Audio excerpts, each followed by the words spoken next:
ஒரு நாட்டில் வந்து ஒரு ராஜா இருக்கார். அந்த ராஜா என்ன பண்ணுவார் பார்த்தீங்கன்னா, ஒரு அழகான வந்து ஒரு குதிரையை வந்து வளர்க்காரு. வளர்த்தோன்னே பார்த்தீங்கன்னா, அவருக்கு வந்து அந்த குதிரைக்கு இன்னும் ஒரு அழகு சேர்க்கணும் அப்படின்ட்டு இறைவனிடத்திலிருந்து போய் பிரார்த்தனை பண்ணுதாரு. பிரார்த்தனை அவர் பண்ணும்போது பார்த்தீங்கன்னா, அந்த குதிரை முன்னாடி இறைவன் இரவுல வராரு. வந்து உனக்கு என்ன வர வேண்டும் அப்படின்னு குதிரையிடம் வந்து இறைவன் வந்து கேட்காரு.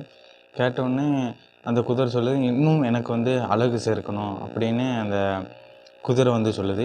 அப்படி சொல்லும்போது, சரி அந்த வரத்த கேளு அப்படின்னு கேட்டோன்னே, அந்த குதிரை வந்து கேட்கு, என்னோட கழுத்த வந்து நீ வந்து நீளமா ஆக்கு அப்படின்னு சொன்னோன்னே, இறைவன் வந்து கழுத்த வந்து நீளமாக்கிருவாரு. அதேமாதிரி கால்களையும் இன்னும் நீளமா ஆக்கு அப்படின்னு கேட்டோன்னே, அந்த அந்த கால்களையும் நீளமா ஆக்கி விடுவார் குதிரையோட கால.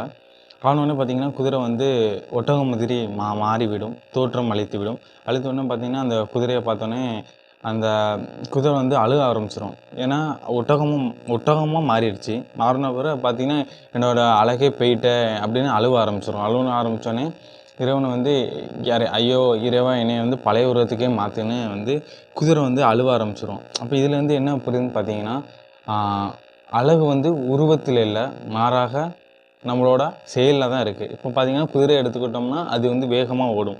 அதேமாரி பார்த்தீங்கன்னா, ஒட்டகத்தை எடுத்துக்கிட்டோம்னா, அது வந்து பாலைவனத்தில வந்து வேகமா போகக்கூடியது. அதேமாரி தான் இப்போ கழுதையை எடுத்துக்கிட்டோம்னா, அது வந்து பொதி மூட்டைகளை வந்து சுமந்து செல்லக்கூடியது. இப்படி ஒவ்வொரு இதுக்கும் ஒவ்வொரு செயல்கள் இருக்கும்போது, அப்போ குதிரைக்கு வந்து வேகமா வரக்கூடிய செயல் தான் இருக்குது. அப்போ அழகு என்பது உருவத்தில் இல்ல, மாறாக தோற்றத்தில், அதாவது செயல்ல தான் உள்ளது அப்படின்னு இதில வந்து சொல்ல வராங்க.